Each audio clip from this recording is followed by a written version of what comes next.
Good morning, good afternoon, good evening, wherever you are in the world. We welcome you to the Forestlake Morning Show, where we talk all things music. And everything that's new and everything that's going on with the band Forestlake out of Tampa Bay, because I think we're in that band. So we have an obligation to serve the people the information that they need.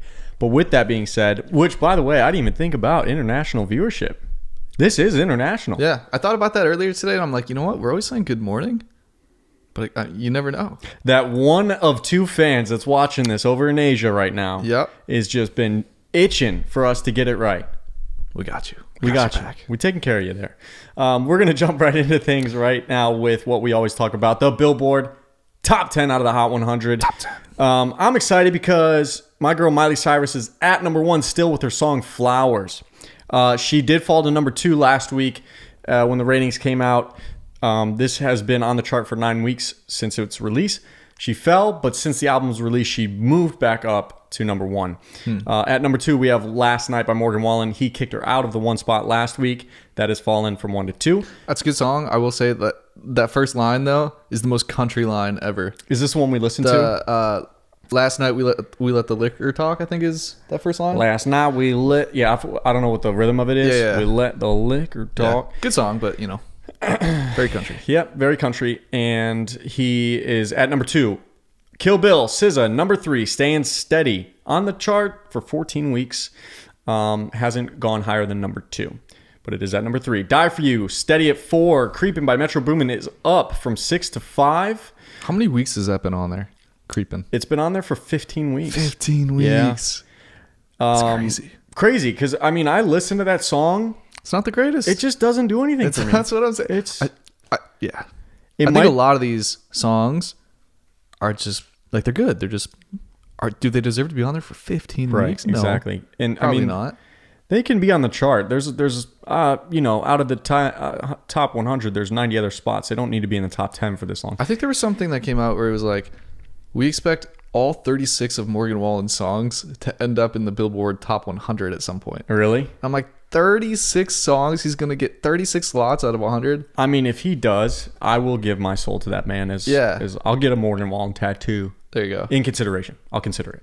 But that's... He won't do it. Yeah, no, I won't. He's broken that consideration bet before. That's a whole nother story for a bonus episode. That would be crazy. I think that'd probably break records. He's already broken records with his album. But we've talked about, you don't need 36 songs on an album. Don't care who you are, how big you are. Don't do it. Because our opinions, they're the most valid. Yeah, obviously. Of course. Creepin', again, it has gone from 6 to 5. Boys of Lear has fallen from 5 to 6. Antihero is up from 12 to 7. Back in the top 10. I'll get to why that is, because we do talk about Taylor Swift later. Well, I'll just tell you now. She went on tour last week. Kicked off. The Eras Tour, we talked about it a couple episodes back. The girls touring. Eras Tour. So I'm assuming that's why that's in the top 10. Mm-hmm. Calm Down by Rima and Selena Gomez is up from, 19 to number 8. This is won an award, actually. It's got an award symbol here. I'll see what that is in a minute. But that's a big jump from 19 to 8. I haven't heard that song. Have you? I have not. I've seen the album art cover. Looks pretty cool. Yeah, I'm looking at it. It's super cool. It must be from something. I'm thinking that some of these songs stay in the top 10 or jump from being used on TikTok or something that gives it a boost. For sure. Yeah, so we'll listen to that, check out the award. But good for her in the jump, getting in the top 10. Morgan Wallen at number 9 and number 10. Number 9, he had Thoughts You Should Know. He's got 3 in there so far. It's coming up. 33 more to go. He's got Thought You Should Know from 7 to 9. It has fallen. And then You Proof from 8 to 10. So good on them. The award that Rima and Selena Gomez won, by the way, for this, biggest gain in airplay, gains in performance. So it just shot up. And that's what they're getting an award for. And that is your top 10 out of the Billboard Hot 100 for this week. I like it. And we're going to jump right into some news because we have been a little bit gone kind of missed on the a scene lot. here. Missed a lot. So go ahead and take it off, Brennan. What has been going on? Yeah, I got a little one for you. So Amazon Music has officially launched a hip-hop and Latin channel. It's going to be kind of like a radio channel. It's going to be on Twitch. Okay. And it's going to be DJ'd. A human DJ, which is becoming rare nowadays to have a human DJ. Yeah. So it's going to be weekly on Twitch. This premiered the 15th of this month. And I guess it's just going to be like 60-minute Twitch streams, podcast streams, every Wednesday at 9 p.m. Eastern time. Probably something good for us to listen to learn Spanish, or for anyone trying to learn Spanish, I would Which think. also, this is kind of funny that this happened.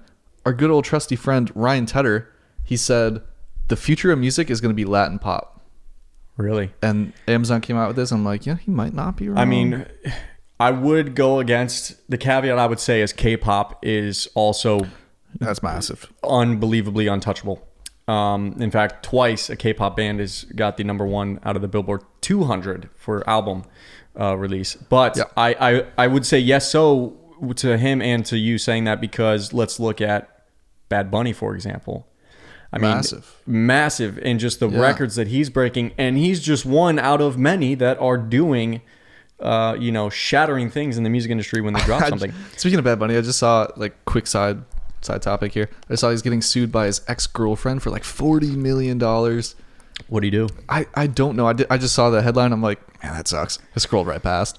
But it was something about like the Bad Bunny baby slogan, or I don't know what it was. Oh, you know what? Like she gave him the name or something, and he's trying to get $40 million out of it. But yikes! It sucks. Must be nice to have a $40 million lawsuit. Didn't we talk about that? We're like, man, if we could we would like to copyright Coldplay and then they sue us, it'd be like, that wouldn't be the worst problem to have. Wouldn't be the greatest. But at least they would know us. And we could say, hey, all right, we'll drop it. We'll like drop it. Those dicks they stole my songs.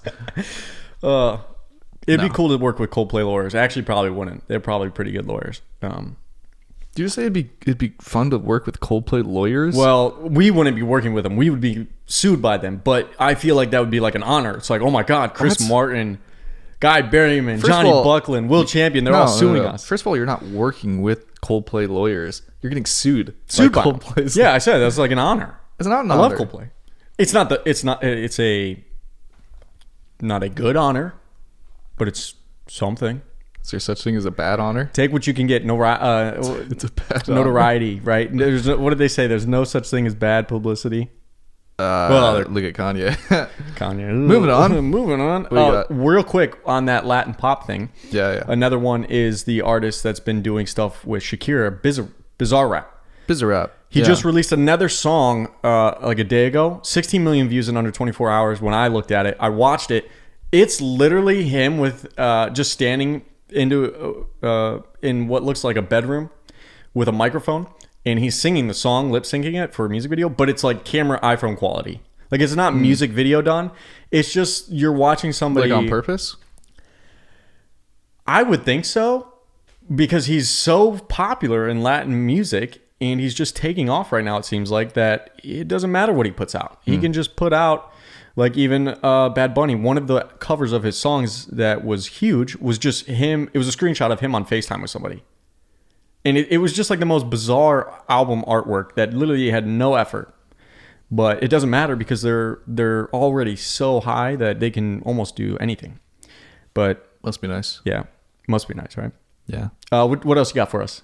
You got some? You got a lot of stuff? Yeah. I'll go back to back. Sure. Go back to back. Normally, it's a fair trade-off. I'll go back to back. I want to hear what you got. You hit off good with that. Yeah. So with that, like Amazon's kind of bringing back radio slightly. Okay. On the other end of that spectrum, in cars, Ford is now getting rid of AM radio in some of their newer cars that they're coming out with in 2024. So far, they just got rid of it in the Ford F-150, the electric one, and also their Mustang. Yeah. No AM radio. I mean, does anyone really listen to AM radio anymore? In dire situations, I think I've turned on FM radio. That's what I'm saying. When my Bluetooth didn't work or something. Absolutely. I'd rather listen to nothing. Mm-hmm. Put the windows down, just nothing. Mm-hmm. But don't you need AM radio for an emergency broadcast or something? I mean, you got your phone. Yeah. Yes. But what about when stuff doesn't work? I don't know. Well, I guess you could still use radio waves if. What do you mean an emergency broadcast? Down. I don't know. What's going to happen that you have to tune into AM radio to listen to it? I don't know. When we would grow up and we would lose electricity, we would have a radio. It was an emergency radio that had like battery powered. It had a light on it, and it would have the AM radio for some sort of broadcast of things. That was still like when cell phones weren't the way they are now. That was like when I was like, that was the early 2000s and I was just a kid. But there is no purpose to AM radio. If anything, we could probably do a cool episode on like the history of radio, because regarding music, it is very That'd be pretty cool. interconnected. Sure. But yeah, I don't even think some of these people know what AM radio is. Our two Well, fans. they're getting rid of it, so it doesn't matter. So it doesn't even matter anyways. Okay, cool. So we're going to talk about a couple of releases that have just dropped on this past Friday. Ed Sheeran, love and adore that guy. He's a pop superstar. Released a single called, I have it here. It's called Eyes Closed. And I'll go into something real quick about this. It's about a friend that he had who had suffered a sudden heart attack and died. But the song's really good. And it's just one of those sad songs if you really listen to it or you look at the lyrics. But we did listen to it, and the production's well done. It's a little different than his pop hits. Yeah, I didn't know that's what it was about.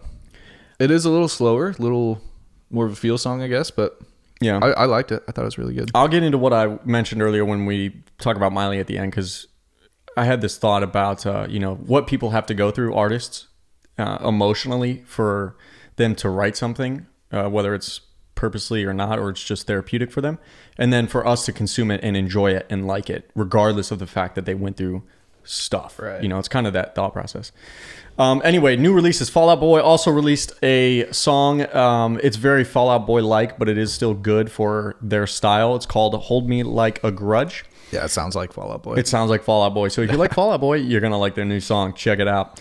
Lana Del Rey released her 9th album. Did you know that there's a tunnel under Ocean Boulevard? That is the name of the album. We'll talk about her later. Okay, cool. I didn't listen to the album. That's what I'll say right now. I don't know if you did. Have you? No. Okay, so we don't know much about it. We won't speak on it. But we are giving you the Spring Hit Sprung new releases. Luke Combs has also released an album called Getting Old. Have heard one song off of it. It's very Luke Combs. So those are your new releases for the spring of 2022. That's very typical country. Very typical. Yeah, I liked it though. Yeah. All right. I like this. Metallica has purchased an entire 70,000 square foot record pressing plant. That's a vinyl lot of square plant. feet. A vinyl plant. It's one of the largest in the U.S. Okay, what are they going to do? Are they only going to print Metallica? No, obviously not. Is that their play? The reason I like this, though, let's talk about this. Okay. So they bought this massive factory that produces vinyl in Virginia. It's one of the largest in the U.S. It's a company, right? So they just bought the company. It's not like they just bought a big factory. Yeah. So it's Furnace Record Pressing is the company. They've been around for a long time. They just press vinyl. Yeah. They do a good job at it. Metallica bought the whole factory. I like that because they're treating it like a business. Okay. Like the band. Instead of just, hey, here's our music. They're buying a freaking huge factory that produces vinyl. It is kind of cool. They're repurposing money into the industry in a very nostalgic way. Yeah, but they're also investing in the band. Like that's a great investment for their band. Oh, also, it comes in a timely manner. They're releasing their new album. The 11th studio 11 albums. Wow. Their 11th studio album. It's called 72 Seasons. So stay tuned for that. Didn't know we had 72 seasons. I will say it is very, obvious that if you're going to buy a vinyl playing your music band, you might as well print your own stuff or drop an album. Sure. But to what you have mentioned multiple times in many episodes is that vinyl is making a comeback. It keeps rising every year. Keeps rising, yeah. Every year. I can't remember. I think even 2 episodes ago, or the last episode, we talked about vinyl for the first time surpassing CD units sold. But who still listens to CDs? I do. I say that now, but then you're gonna go bring out your CD I do. player. I have stacks full of CDs because I love them. I've never seen you listen to a CD. Not once. Not once. Because I haven't seen anyone listen to a CD player in probably 10 years. It's the nostalgia for me, and that's just what I grew up with. It's what I love. I'm all about it. You There's do something you. cool about it. You get the physical disc. There's what you people can't do nowadays is go on your phone and get those digital album booklets. They're not the same. It's not the same when you get a Coldplay CD and you open up the Milo Xyloto CD case and you look through the booklet, see pictures, see lyrics that they designed specifically for that album. Yeah, for sure. So There's that's why something I to love it. Yeah, very cool. Good on you, Metallica. Yeah, I didn't know 11 albums. Wow. 11 albums. Well, this will be they've their been 11th around album. 72 been around seasons for a long time. But very cool. Yeah. All right, so jumping into the next thing, this is real quick. I'll go back to back here real quick. I'll do two real quick. The Last of Us has been taking off on almost everything as far as a TV show that it stems from a story of a video game. And they turned it into a TV show and it's taken off, especially the guy who is the main character. I think he's the bad guy. Pedro Pascal is the actor's name. He plays like the antagonist. I haven't seen the show, so don't, hold me against any specific fact. But this fact, which is that the song by Aha from the 80s, Take On Me, Me, has been in that video game, and they also used that scene in the TV show, and it actually put The Last of Us up to the number one spot for TV show songs. Wait, they're calling it The Last of Us? Well, so the video game was called The Last of Us, and that story was turned into a TV show called The Last of Us. Yeah, and you said the song, though.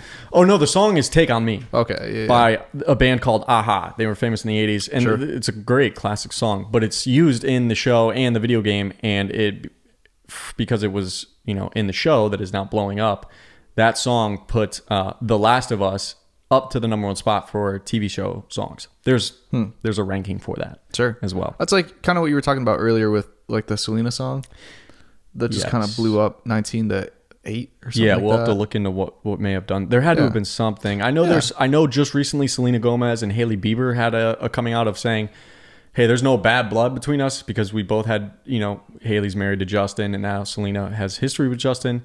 People thought they hated each other. They came out and said, look, there's actually no animosity. So I don't think that's related, but Selena is, I think Selena's dropped new music. Didn't we? That might have been the new song. When we did the last episode, I think we talked about Selena coming out with new music. Oh yeah? You're right. Yeah, you are right. I remember that. Look at us solving our own mysteries. This is what happens when you take 2 weeks off. Yeah. My goodness. All right, jumping into the next thing so we can get to a lot of stuff that we got to cover. Well, we're getting through it.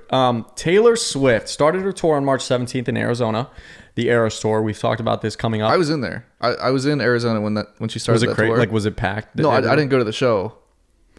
Oh, but were you able to see a massive amount of T Swifters? The next day we saw a lot of T Swift shirts around everywhere. Yeah, a lot of people wearing them.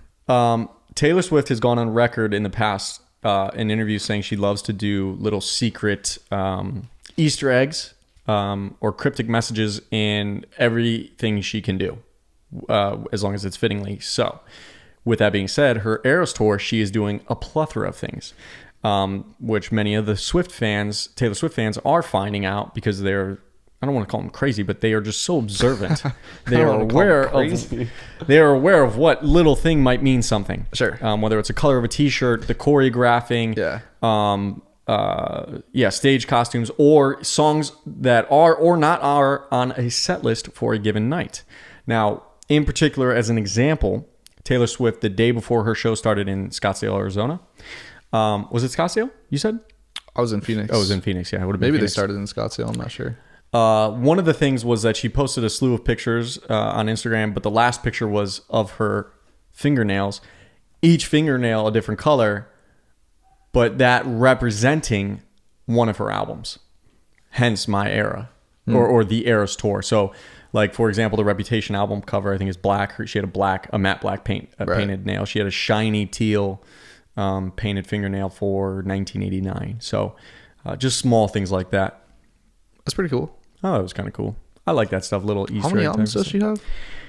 I know we've mentioned it before. Just 5 or something? I think she has. So all 10 were painted. I'm not sure if all 10 meant specifically something. No way she has 10 albums. No, I don't think she does. But I think I didn't look. It did. The source that I had didn't go into depth about all 10. So. Who's your source? I can't reveal my sources. But we do or can ask the Swift Nation. What T-Swifties? What do they call them? The Swift Army? You called them crazy. Crazy? I take that back. I can't say that because then they're going to come for me. It's like any fan base, though. They're always going to be like super attentive to all the like little details and posts and everything. I get it. I love little things. Come up with their conspiracy theory. Like even with Miley. Yeah. When she released Flowers, like everyone had their theory. True. Yeah. And that's the fun of it is you can make your own meaning out of it. And I think a lot of artists like that. They want you to make your own meaning. Figure it out for yourself. I like it. What you got? Last thing I got for this week, Lollapalooza. Lollapalooza 2023 just announced their lineup. Oh. So for those of you who don't know, Lollapalooza is a fest. It's a big music fest in Grant Park. I believe it's called Grant Park, right? In Chicago. So this year is going to be August 3rd through August 6th. And it's actually kind of stacked. It's a good lineup. So just to name off a few headliners real quick, we have Kendrick Lamar, Billie Eilish, the Red Hot Chili Peppers. Okay. That's cool right there. I'm going. Odessa, Lana Del Rey, the 1975 Mount Joy, Portugal the Man, which they played when we were there. Mm-hmm. Diplo, 30 Seconds to Mars, and Carly Rae Jepsen, plus literally like 200 other bands. Yeah, it's as crazy. Always, yeah. Wow, that is a good starting lineup. Yeah, I would love to see Billie Eilish live. Should be good. Should be real cool. good. The Chili Peppers, I think, would be great live too. Oh yeah, I think they're on tour still, or maybe it's over. They were on tour last year into this year. Yeah. Wow, we played Lollapalooza. Do you remember that? That's a good lineup, though. I will say that's a good one. Do you remember shredding on stage on Lollapalooza? Shredding on in front stage. of thousands of people. Yeah. It wasn't Those thousands of people. We were a daytime slot, but it was fun nonetheless. A noon slot. We got the back. That's where I think on a previous episode he talked about seeing somebody do cocaine when we were VIP access. You mentioned it one time. Jane's Addiction. The singer. Well, that's the guy who started Lollapalooza. The guy from Jane's Addiction. I forget his name. I don't know his name. Okay, he started it anyway. Yeah. Great festival. Cool. Speaking of festivals as well, I think South by Southwest just ended this week. We don't have any updates from that. Maybe next week. Let's wrap this up with our girl. My favorite girl. Miley Cyrus. Oh my God. Hannah Montana. Dude, the amount of time I've spent watching that show with my sister growing up, too much. What about her? What about her? Hannah Montana or Miley Cyrus? Miley Cyrus, for one, there may be some of you who are on TikTok, we're not, who are aware that there is a trend, not a trend, but a thing going around where if you speed up Morgan Wallen's voice, he sounds like Miley Cyrus. And what we'll do for you is we'll actually put a link in the bio for you to hear exactly what we're talking about. Because when you hear it, it's mind-blowing. It is pretty close. It is, yeah, if you close your eyes, you're like, is that Miley Cyrus? Yeah. You know? But as well as that, Miley Cyrus specifically debuted at number 3 on the Billboard 200s, which we talked about as well before. It tracks the albums. So the Hot 100s is singles. We don't need to go back into this, but the Billboard 200s is for album releases. So there were people who were thinking that, oh, is this good or bad for Miley, right? You would think Miley Cyrus not topping out at number 1, what's going on? Well, let's look at a few things here. She's up against Twice, which is a K-pop band, and we talked about K-pop is massive. Doesn't matter where you are, they're going to be up there, as well as, like, I guess Latin pop is beginning to be, per Ryan Tedder, who is, we have to take his word for it, because Ryan Tedder is, he's the snake in the grass. He's the guy who knows everything. Take his word on what? Anything he says, we take his word for. Oh. Because he's just an alien in the music industry. That's a personal thought. But Twice and Morgan Wallen, it was number 1, followed by Twice. So Miley Cyrus debuts at number 3, but let's not forget that this is her best first week figure in 9 years. Okay, so that's pretty impressive. And then to compare it to the release of Plastic Hearts, which came out, I think, in 2021, it nearly doubled all the unit sales and volume in streaming too as well. So this is a really phenomenal release. I know you hate it. You've mentioned you hate it. This guy's been obsessed with Miley Cyrus for the past week, 2 weeks. Endless Summer Vacation is all I've pretty much been listening to. With a little bit of Coldplay. You're a madman. So we talk about 6-song albums, and we would love to make that the industry standard. I forget how many this has. I think it's close to 10. But there are 6 songs that you could crunch this down to be a stellar album. And I'm going to list that off for you. So that if you haven't heard this album, go listen to these songs. Or if you have heard this album, then you know what I'm talking about. Number 1, Flowers. Number 2, Jaded. Number 3, Rose-Colored Lenses. Beautiful name, by the way. That's something I feel like we would do. Rose-Colored Lenses. Number 4, You. Number 3, Wildcard. You did say you liked it. You liked that one. I said out of all of them, that's like the one that's... I'm not going to rip the album. I don't want to rip the album. I haven't heard it enough to rip it. I gave it a Twice over. That's not enough. I think it's it just, something about it. Just, I don't get how you don't like it. It's so good. And then number 6, Muddy Feet. You really don't like it, dude? It's so good. You know, the production is crazy. It's so good. If you listen with your AirPods, it doesn't steam my clams, man. You got to listen to it. Do a thrice over. A thrice over. And for you listening at home, please let us know what you think about it. Miley Cyrus is a pop superstar.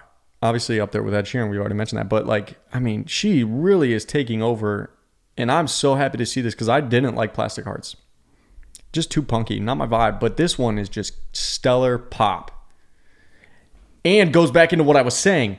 She went through terrible divorce and heartbreak. And like, as an artist myself, and maybe for you too, you know, when you go through emotions that are easy or hard, mostly the hard ones, you'll therapeutically write or play and record and then release something. And then people consume that for their enjoyment. Like I'm listening to these songs rocking out, not realizing until I think about it actively that this girl went through pain. Yeah. You know?